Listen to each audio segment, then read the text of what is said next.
on the Texas A&M Sports Network. From Learfield, welcome to the Aggie Basketball Hour with Joni Taylor, live from Rudy's Barbecue on Harvey Road in College Station. Brought to you by Coors Light, Choose Chill, and Gig 'em Aggies. 2024 Coors Brewing Company, Golden, Colorado. Celebrate responsibly. Rudy's Country Store and Barbecue. Visit rudys.com to find the real Texas barbecue near you. And by Twisted Tea, hard iced tea for the 12th man. Please drink responsibly. Welcome to the Aggie Basketball Hour with Joni Taylor. Here's Steve Miller. And good evening, everybody. Welcome out to Rudy's Barbecue. We've got a great crowd on hand. There may be some traffic jams out on Highway 6 tonight, so just get off of the nearest exit, come down Harvey Road, and join us here at Rudy's Barbecue. And we're talking A&M women's basketball for the next hour. Consider us that other pregame show, as the Aggie men will be playing tonight at 7 o'clock at Reed Arena at Lamar. So we talk women's basketball up until it's time for some men's basketball. With Joni Taylor, I'm Steve Miller. Great to have you with us tonight. We'll be here each and every Monday, more or less, throughout the season. It's the same show with a new old night with a new name of the same show with the same two people at the same place. I think we got it right. Can you do that again? No. But I did practice it once and it didn't come out the same. So I don't know which one was better. Texas A&M 2-1 overall. Squeezed in 3 games in 7 days. That was fun. Oh my goodness. And you're in charge of approving the schedule. You may not develop the schedule, but you do approve it. How do you approach the beginning of the season, because there's so much things you need to accomplish as a coach and team? Well, obviously going into the season, we didn't think that we would have the injuries that we had. And so going into year 3, you make your schedule a year prior. So like right now, our schedule for next year is almost complete. And so in the day of the transfer portal, that becomes a little tricky because you're basing your schedule off of a team you may or may not have. And so we were looking at our schedule and we wanted to play at home. We played a lot on the road last year, we felt like. And 3 games in a week is something that you're going to do at some point in the SEC. We knew we were playing in a tournament in the Bahamas where we had to play 3 days in a row, back to back to back. And so we felt like we needed to kind of get our team ready for that, which is why we said, let's go Monday, Thursday, Sunday right away. This is the first time in quite a while that we've actually started the season on the first day that we can. Like we opened up on the first day we could play because we wanted to try to get our team ready and prepped for what we knew was coming ahead.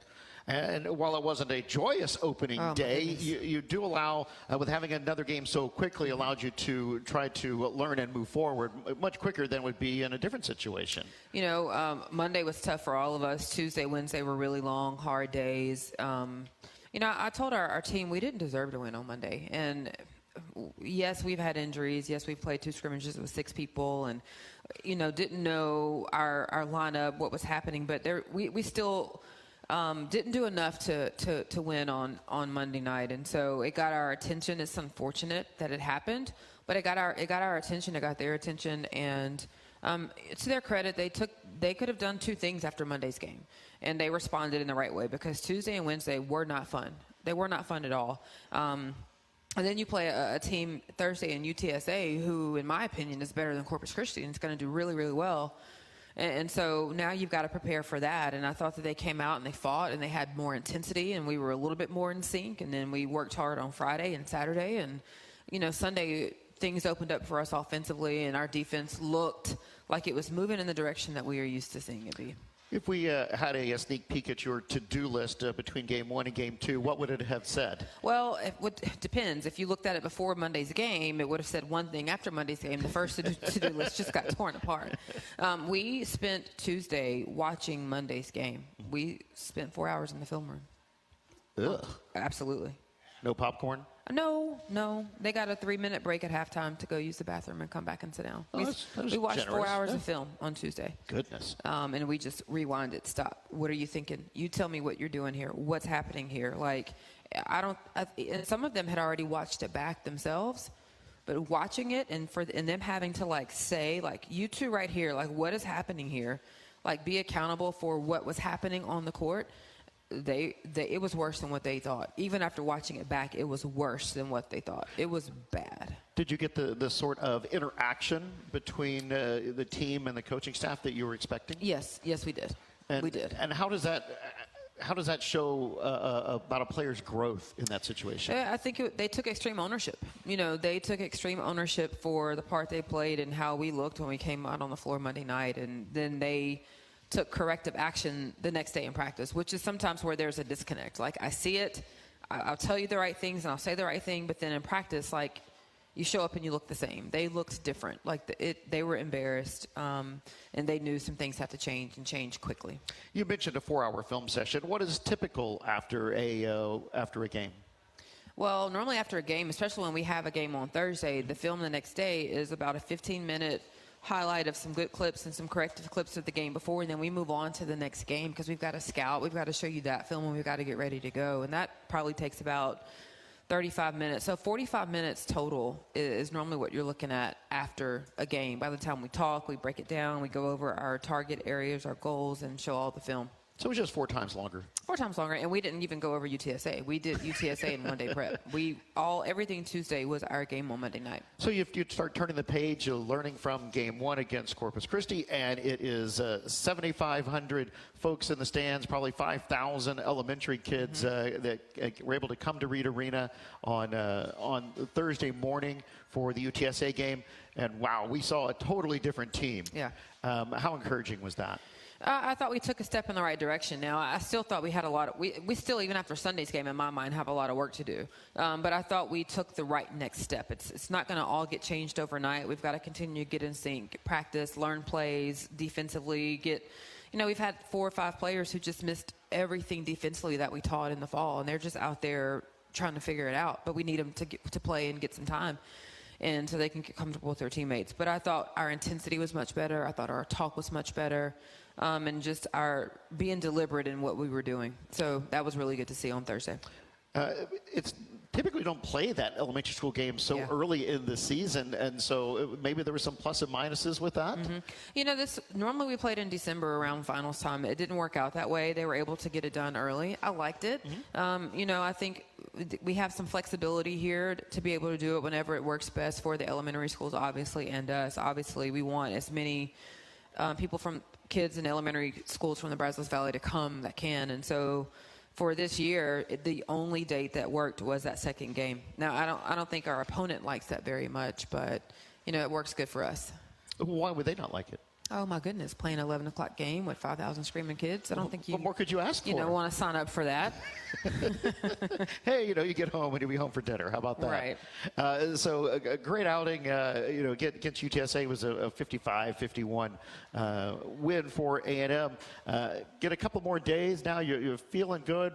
What was preparations like going into Western Michigan on Sunday, going 3 games now in that 7-day time period? So we spent a lot. Western Michigan runs a lot of continuity. They shoot a bunch of threes. I think their stat last year where they were number 12 in the country, and the amount of threes taken a game and their 3-point field goal percentage. And so that's dangerous. Like, anytime you have a team that shoots the ball that well at that high of a clip from 3, and we can't trade 3s for 2s. Now, maybe Sunday we could have, but it was normally we're not a team who is capable of doing that consistently, and so far, hopefully that changes. But we spent a ton of time talking about matchups. We guarded ball screens differently for this game. I thought we did a tremendous job keeping our leading scorer.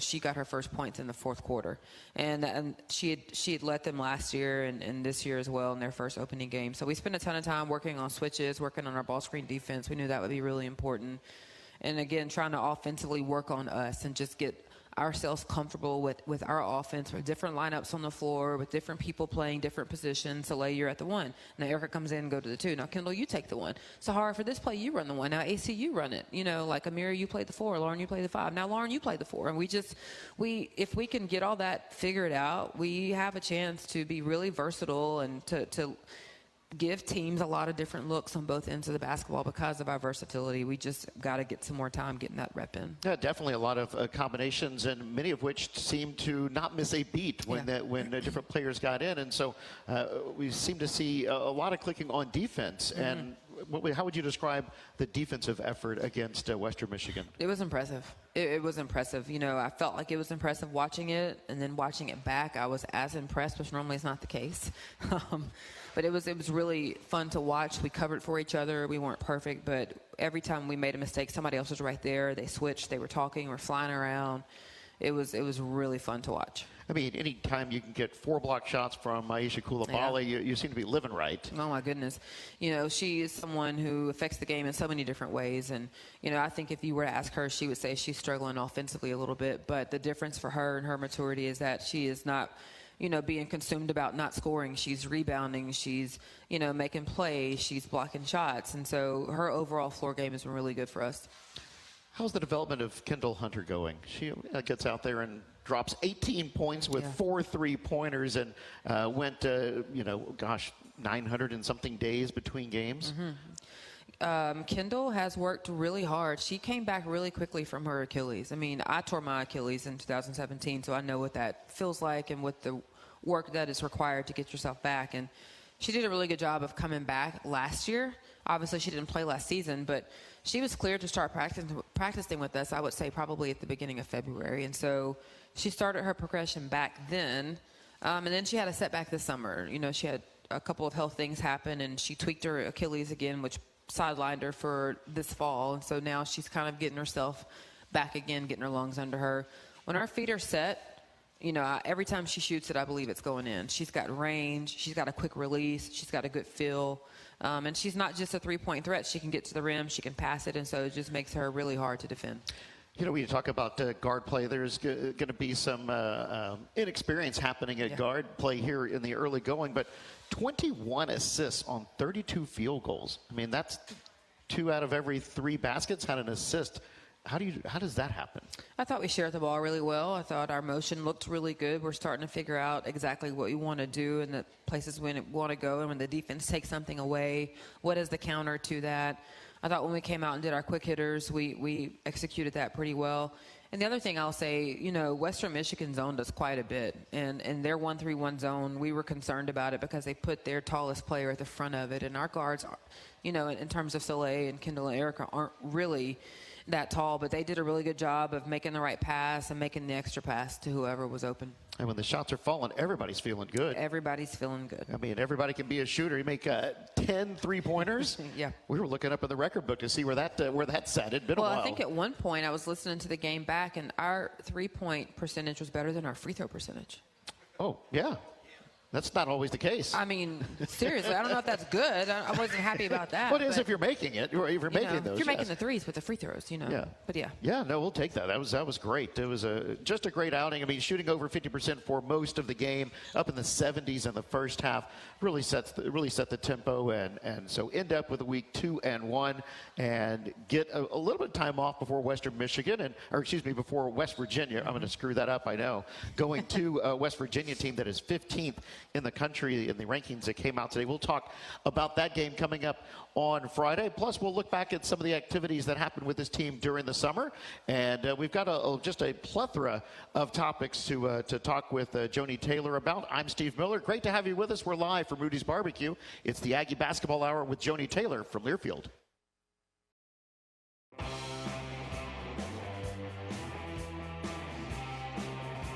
Head on over to your local Rudy's or Rudy's.com to place an order for their Real Texas Barbecue. Enjoy 100% oak smoked meats, delicious sides, and Rudy's signature sauce. And don't forget, Rudy serves made-to-order and grab-and-go breakfast tacos every day until 10 a.m. We are back on the Aggie Basketball Hour with Joni Taylor. I'm Steve Miller. Great to have you with us. We're at Rudy's Barbecue on Harvey Road. We're here most every Monday night from 6 until 7 o'clock. Tonight, consider us your other pregame show as the Aggie men are hosting Lamar at 7 p.m. Joni, let's talk about roster development. Okay. And you've got a few new faces this season and some faces who were on the team who, as we talked about Kendall earlier, just weren't able to play. Talk about how this is going to mesh together and what you guys have built here for this season. Yep, so we have 3 newcomers in Janae Kent, who is from Chicago, Illinois, transferred from LSU. We have Amira Abdur-Rahim, who is from Atlanta, Georgia, and transferred to us from SMU. Known her for a long time from our time in Georgia. And then we signed Talia Parker, who's from Dallas. She comes from South Grand Prairie, which is the same school that a lot of our Aggies have been a part of, Kayla Wells. And so just really, excited about our newcomers. And then who we have not seen was Erica Moon and Kendall Hunter. And then we know Jada Malone, but she sat out last year as well. And so, again, when you talk about our returners who were coming back from injury, Erica's first time playing live was in Monday's game. That's just kind of how her progression worked out. She wasn't able to participate in any of the 3 scrimmages we have. We have close scrimmages every year. One was against TCU. Then we scrimmaged our practice guys, and then we scrimmaged against Houston. And she wasn't able to participate in any of those. So her first time put in action was Monday in the game. And so that just kind of was how it worked out. And I thought, yeah, she's a little rusty. She's really, really talented, but I thought she handled herself well. And then same thing for Jada and Kendall. Jada was obviously able to come back sooner, and Kendall probably did not play in the TCU scrimmage, but was able to play in our scrimmage against our men and against Houston. So, again, just trying to get all those pieces figured out, still trying to figure out Janae in terms of, how to push her, how to stretch her. She's somebody who I think can be a two-way player for us. She's just got great length, and she bothers the basketball. And, I think she's got another level, so I told her I'm going to be trying to get that out of her because I think she's somebody who can really – defend at a high level and score around the basket. She obviously made some open shots for us on Sunday, and that was really good to see as well. In this day and age of, I don't even know how you describe transfer rules these days. They change every day. They have changed while we've been talking. I don't know. You have players who come in and transfer in.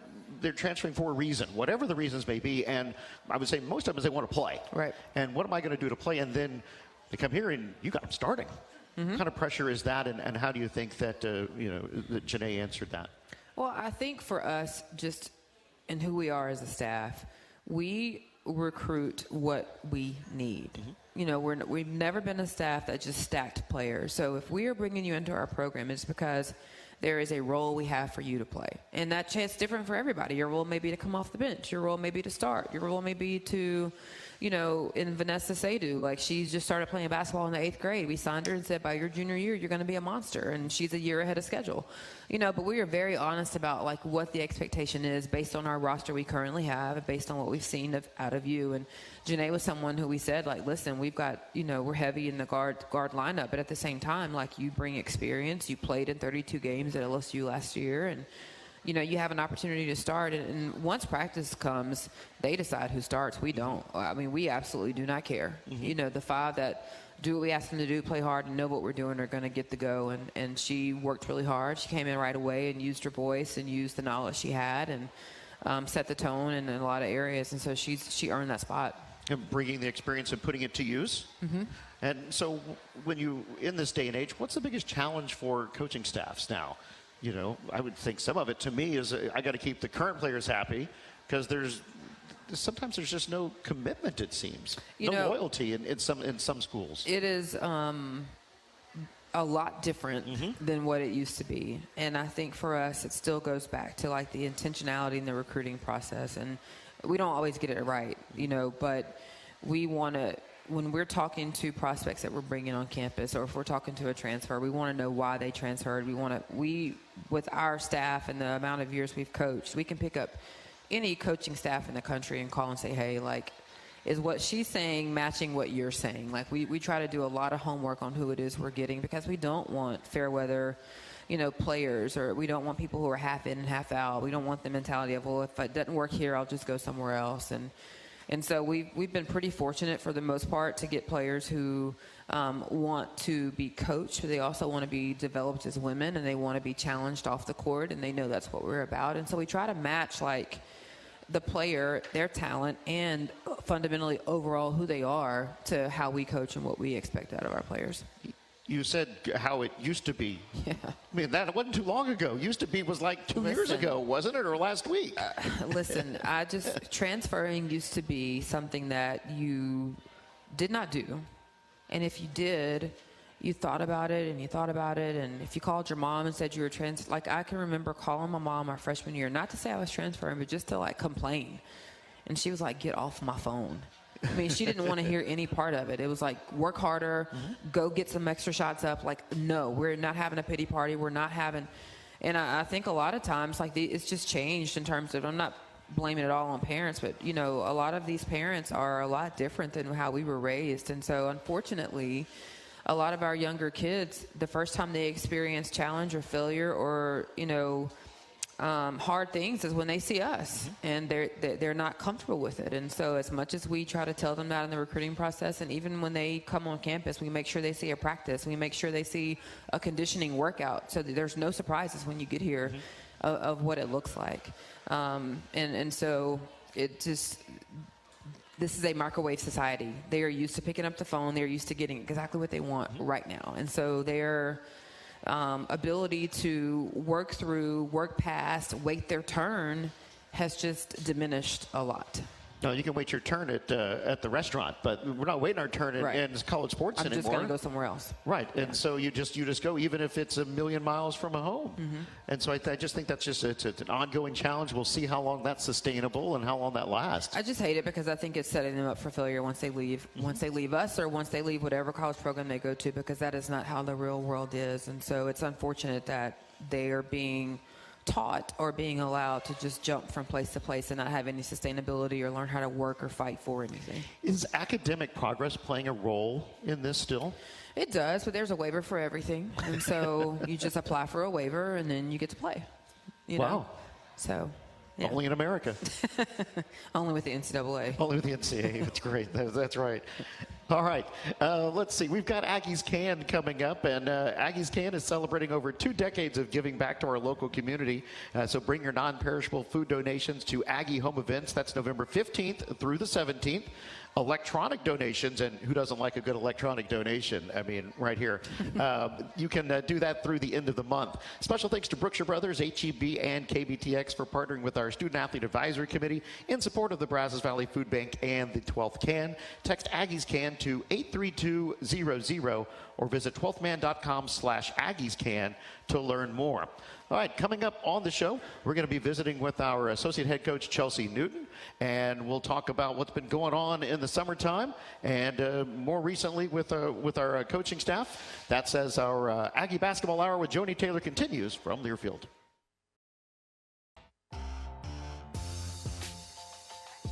At Costa Vida Fresh Mexican Grill, we source high-quality ingredients and make our own recipes from scratch every day, starting with our fresh tortillas to our chips and queso, Baja Bowls, quesadillas, tacos, and more. Find us at CostaVita.com or in South College Station today.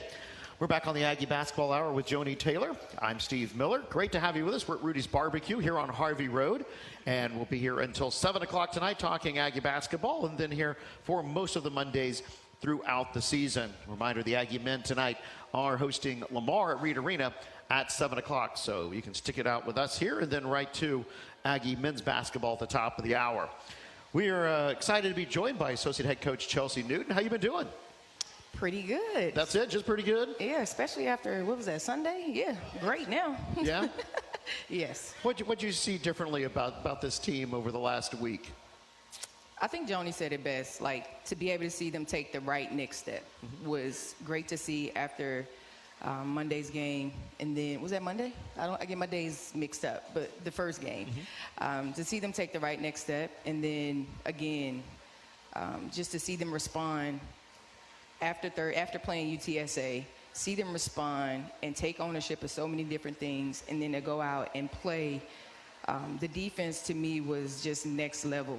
What we have not seen in the first couple games, it was better, but to see how they put that together in such a short amount of time, with not a lot of rest, but being able to focus, lock in, and just take the right steps. That was pretty impressive, and just great to see coming from them. Excuses at a minimum? Yeah. Yeah. Excuses at a minimum. Like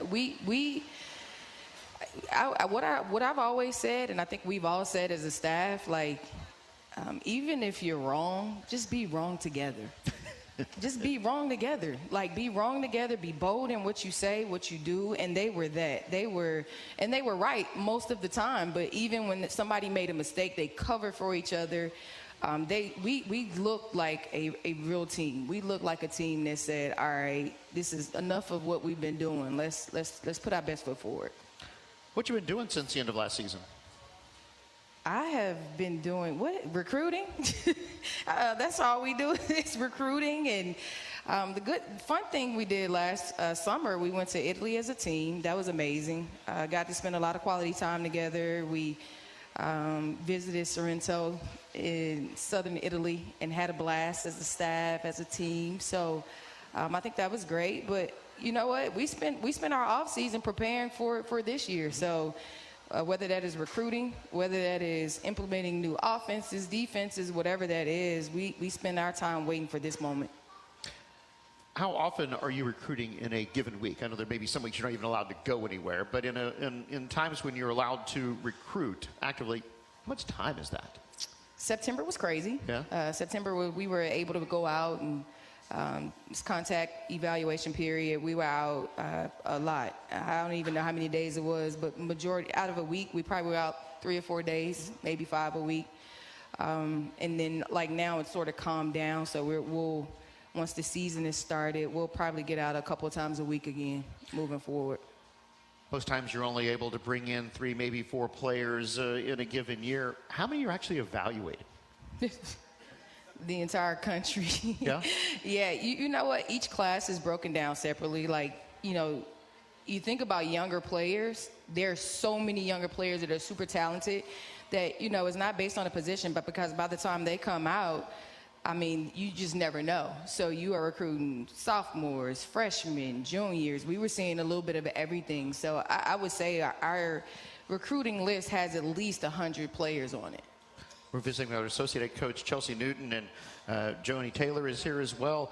You're talking about underclassmen. So where does can we use the word recruiting or keeping an eye on kids who may be available with these transfer rules coming up? How do you handle that part of it?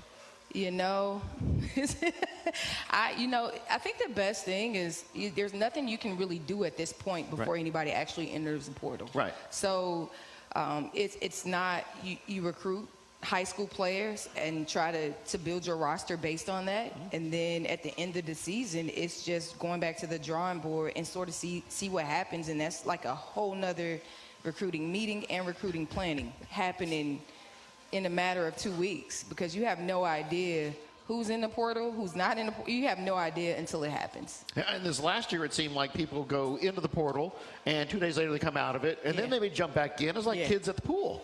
Yeah, it is crazy. I don't know how else to explain it.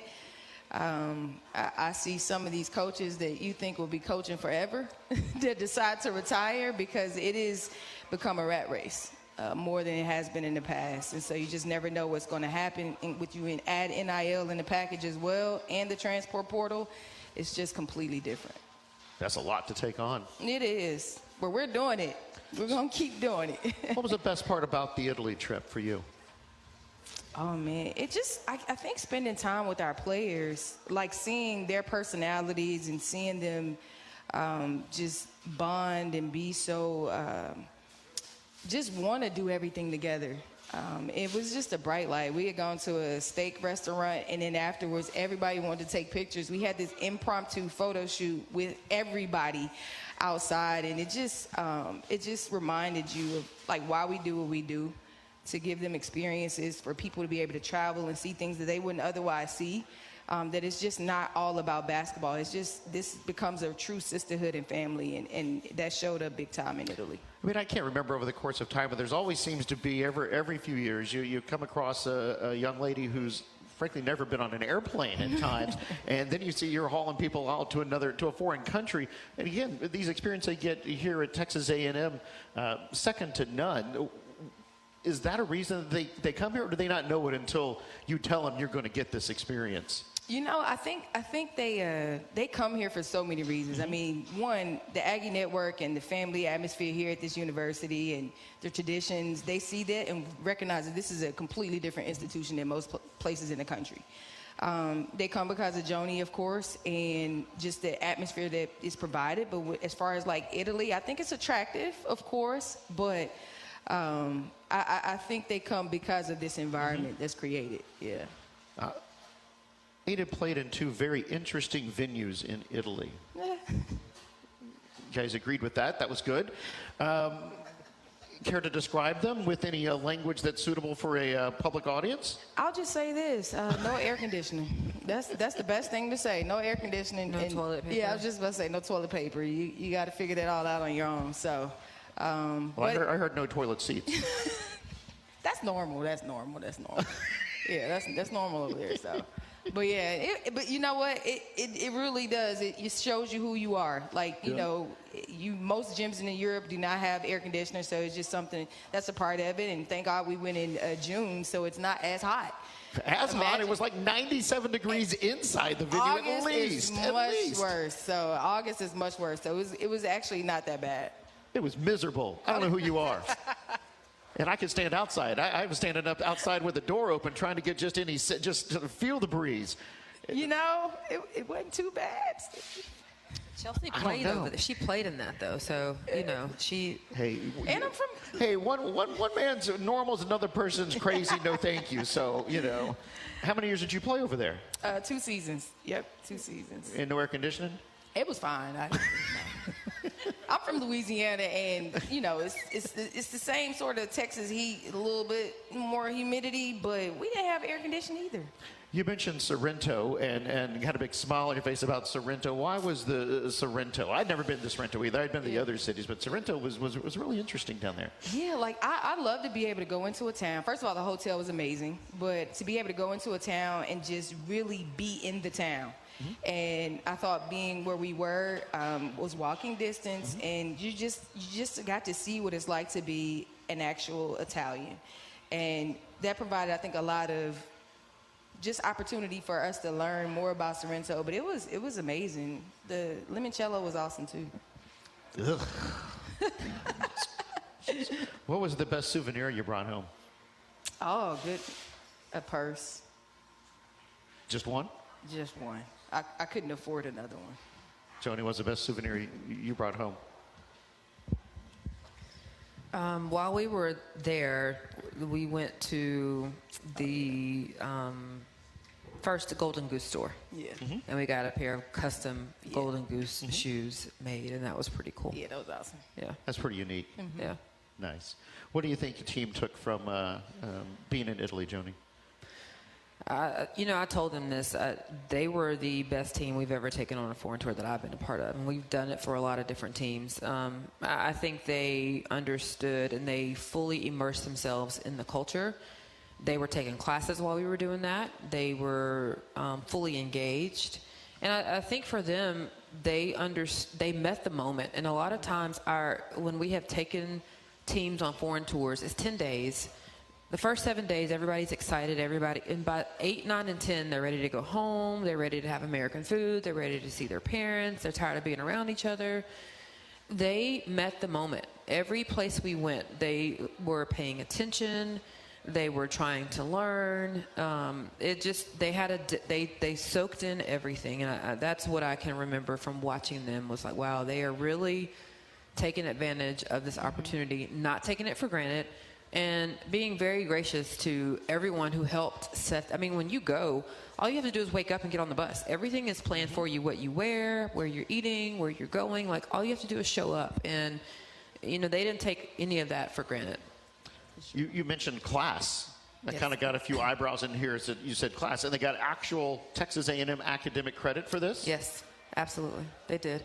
We were fortunate to have a professor in the sports management department who put a class together for our student athletes to take while we were on our foreign tour. So we went on June 15th. So when summer one started, they started their class and they did a lot of their work. They met every single day.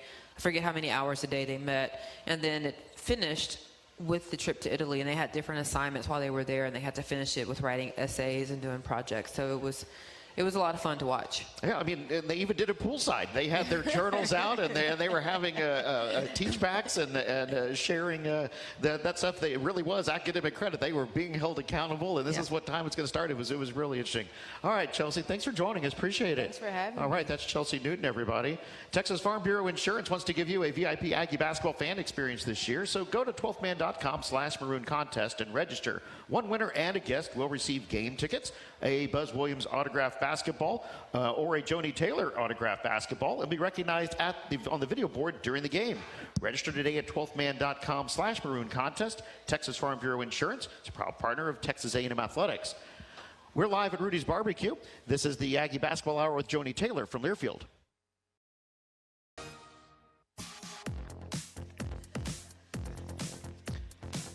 When you need a new roof or just have a pesky leak, you want to call the winning team at Schulte Roofing, home of the Bulletproof Roof Guarantee. Get the best. Visit SchulteRoofing.com. We're back at Rudy's Barbecue. It's the Aggie Basketball Hour with Joni Taylor. I'm Steve Miller. Great to have you with us. Getting set for Aggie men's basketball tonight, 7 o'clock, coming up on the A&M Sports Network. The Aggie women, their next game is going to be Friday, 6 o'clock at number 15 West Virginia. You can listen locally on Zone 1150 or watch on the ACC Network digital network. And then Sunday, the Aggies host Northwestern State, 2 o'clock at Reed Arena. And looking forward to seeing you out there. Joining us on the program is Reagan Griffin Jr. I'm going to make sure I get the junior in. We'll keep the family happy. Yes, sir. And one of the newest additions to our basketball family, so you're going to have to describe what it is that you do. I always make people either have to describe their long titles or tell us what they really do. So you can pick which avenue you want to go down, my friend. Got you. I am a graduate assistant at the Texas A&M University Women's Basketball, which essentially means my tasks are whatever are assigned to me on a given day. You know, that could be getting smoothie for coach. That could be helping out in workouts with the player. That could be during practice getting out there and playing myself. But I pride myself on being a person who kind of fills in the margins as needed. So whatever is called upon for me to do, that's what I'm going to go do. Where are you from and how'd you end up here? I'm from everywhere, man. Born in New Jersey. Spent some time in Georgia. Spent some time in Southern California. Moved to Memphis, Tennessee for high school. Back out to Southern California for my undergraduate degree, which I got at the University of Southern California. Back out here for grad school, Texas, first time Texan, so good to meet all you folks. Yeah, I lived everywhere. How'd you find Joni Taylor? How did I find Joni Taylor? Joni Taylor kind of found me. So after last year at USC, I was a practice player and a manager for the women's basketball team. I was just looking to take the next step in my what's hopefully going to be a coaching career for me. So kind of put my name out there, and you know, towards the end of the summer, the dominoes fell as they did for me to end up here, which I couldn't have ended up in a better place to be around such great people, learn from such great mentors, and be around such a great team. So ecstatic to join this family. Why women's basketball? Why women's basketball? I mean, I was a football guy growing up. I'm sure that's great for all you Texans to hear, right? I was a Friday Night Lights. I was a safety for my football team and went to state my senior year. But along the way, obviously, once you start playing football, it's not like you can strap up some cleats and go play in your free time, right? So I ended up playing a lot of basketball once I got to college. Played pickup one day. My friend Carlo, who's actually the radio announcer for the Los Angeles Clippers now, he said, you know, you'd be a pretty good practice player if you ever wanted to join. So I joined up with the USC women's practice team. Just fell in love with the game, fell in love with the process of being in the gym every day with the players, helping them get ready for games. And, you know, got to see some of the best coaches in the country do it over there at USC. So it made me, you know, have a belief that I could do it myself. So I never really had an affinity for men's basketball because it's not something I played, but women's basketball is something that I've been a part of for a while now. Joni, what does Reagan bring? Reagan is someone who is a self-starter. He obviously has been around Lindsey Gottlieb, who's the head coach at USC and does a tremendous job. She was with the Cleveland Cavaliers at one point. So she's just someone who we kind of grew up in the business together. And so when we knew we needed a grad assistant, Lindsey heard we were looking, and she called me and she's like, I got somebody for you. And I was like, Lindsey, if you say you've got somebody, bring them on. Like, and that was it. That's how it happened. But Reagan, he's got great knowledge. He is a journalism major, so he helps us out in that way in terms of just graphics and putting our wording together. He brings a fresh set of eyes to, you know, what it is we're doing. And so we can literally hand him anything, and he hits the ground running and gets it back to us. And so super excited. We are going to give him a little bit of everything. We pride ourselves. We have a grad assistant for 2 years, and when he's done here, we want him to be able to go get whatever job that is, whether that's a video coordinator, a director of operations, an assistant coach. And so we spend a bunch of time giving him different things to make sure he's prepared to walk through any of those doors. That sounds pretty good. Yeah. Sounds great. Nice. You said a journalism major? Yes, sir. Oh, you're getting extra credit tonight. Hey, my parents are going to be glad to see me using my degree. That's for sure, because it wasn't cheap.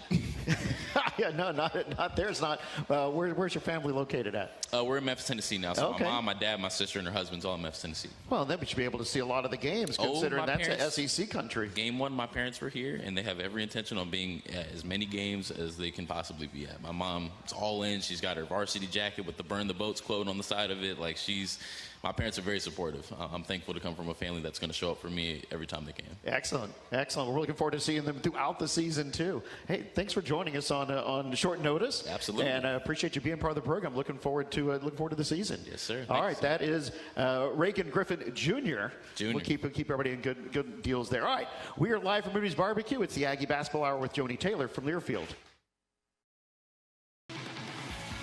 This copyrighted broadcast is an exclusive presentation of Learfield under the broadcasting rights granted by Texas A&M University. Reuse of this presentation is prohibited without the express written consent of Texas A&M University and Learfield. Announcers are provided by Learfield and Texas A&M University. We're back with our remaining moments here on the Aggie Basketball Hour with Joni Taylor. And Joni, West Virginia, number 15th in the country. Yep. They are, what are they? They are 2-0. Going to be hosting Pitt tomorrow night. That's going to be a good challenge to get some film on. It will. Their first 2 games were Townsend and Niagara, and they scored over 100 points in one of those games. So what jumps off the page when you watch them is they, right now in 2 games, are averaging 32 turnovers a game, and they're scoring 47 points off of those turnovers. That gets your attention right away. Right away. So we're going to get pressed for 40 minutes. We've got to handle pressure. We've got to make sure that we don't turn the ball over. That leads to easy points for them. Get them in the half court and defend them, and then make sure we put some pressure on them offensively. But really, really talented team. He's done a really good job. Ever been to West Virginia? I have never been.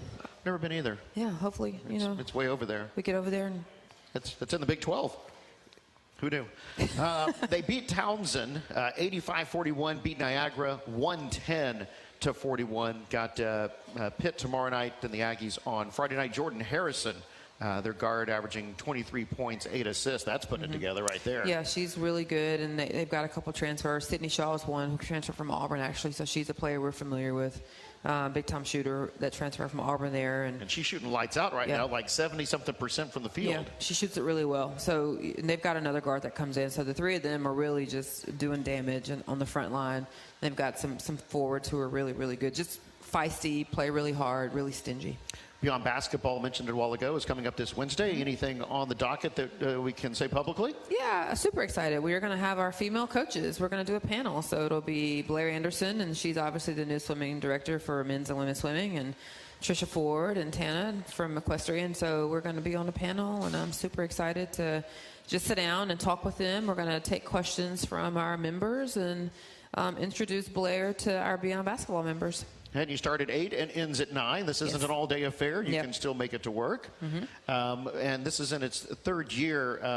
Quickly, why Beyond Basketball? I know we've said it before, but for people who are just new to the community or listening in tonight, why should they be a part of that? It is, anyone can come, but it is an organization for women. And, I've always wanted a space where we can come and just recharge our batteries. We wear so many different hats. I was reading something the other day that talked about the invisible labor that women and mothers have, just like all the things that we are checking off in our brain, like sign up for this, register for this, pack this bag, do this, like the invisible labor that we take on that, we never show. So where's the space that we come to get recharged, have someone speak over us, speak life into us. And so that happens at Beyond Basketball. We started it at Georgia, brought it to the Brazos Valley. We are now over 200 members strong. It is very impressive to walk in the room on a Wednesday morning and see 200 women happy to see each other. They've now got their little tables, their little cliques of tables they all sit at and look forward to seeing each other. And then we have some of the best speakers in the country come in and just challenge us, give us a call to action, motivate us, inspire us, give us something to think about. And it is a fun thing. I walk away every single time just inspired, motivated, impressed, recharged, and excited for the next meeting. All right. Well, looking forward to that on Wednesday, 8 a.m. Our thanks tonight to Chelsea Newton and to Reagan Griffin Jr. and to Joni Taylor. Thank you, Kevin Minchow, and to Cooper Rollins back in Jefferson City. Have a great night, everybody. This is the Aggie Basketball Hour from Learfield. Live from Rudy's Barbecue on Harvey Road in College